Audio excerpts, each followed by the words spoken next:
Mais d'abord, l'armée américaine va déployer des troupes et des navires supplémentaires au Moyen-Orient. Et pendant ce temps, eh bien, les frappes israéliennes s'intensifient au Liban, comme vous le voyez sur les images. Le Hezbollah libanais a dit aujourd'hui qu'il est prêt à une longue confrontation avec le pays hébreu.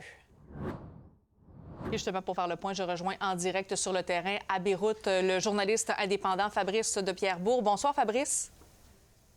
Bonsoir Sabrina.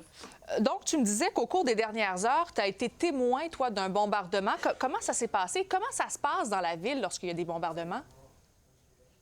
Alors, il y a deux types de bombardements. Il y a les bombardements non annoncés, qui sont, dans la plupart des cas, dans la banlieue sud de Beyrouth, ce qu'on appelle Daïe, qui est considéré comme le bastion du Hezbollah. Donc là, depuis le début de la guerre, l'armée israélienne a forcé l'évacuation des habitants de ces 7 quartiers, c'est à peu près une dizaine de kilomètres carrés.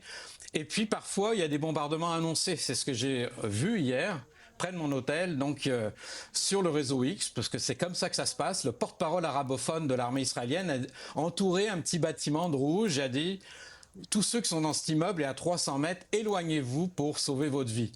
Donc moi, j'étais pas loin, je suis allé voir, il y avait beaucoup de gens qui étaient déjà là.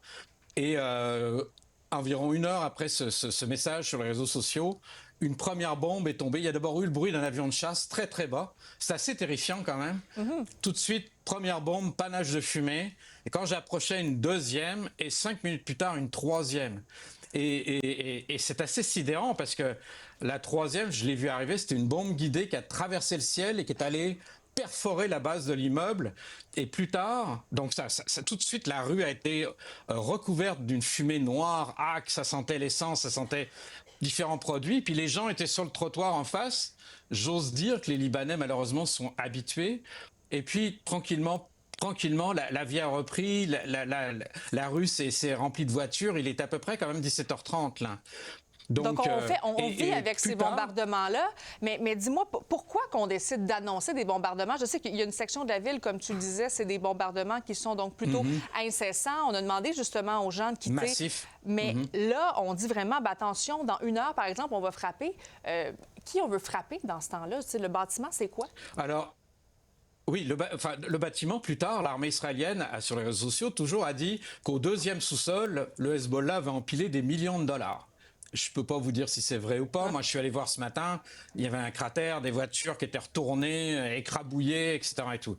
Mais ce qui est intéressant, c'est que c'était des immeubles qui étaient situés en plein centre-ville et c'est la première fois qu'Israël frappait en plein centre-ville. Et ça, c'est aussi un message au gouvernement libanais. Il y a un bras de fer entre Israël et le gouvernement libanais.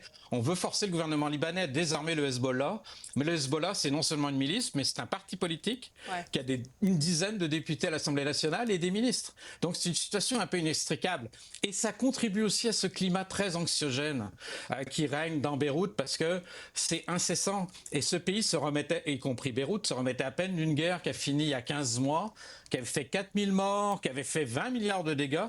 Et là, depuis 10 jours, on en est déjà à près de 700 morts, plus de 700 morts, dont une centaine d'enfants, faut le préciser, 2000 blessés. C'est 800 000 Libanais de Beyrouth Sud, mais aussi du Sud-Liban et de la Bekaa, qui sont jetés sur les routes à cause de ces évacuations forcées. Donc c'est une véritable catastrophe pour le pays. Ça fait quand même plus de 30 ans que tu te rends également au Liban pour suivre les différents conflits depuis les dernières années. Merci beaucoup, sois prudent surtout. Merci Sabrina.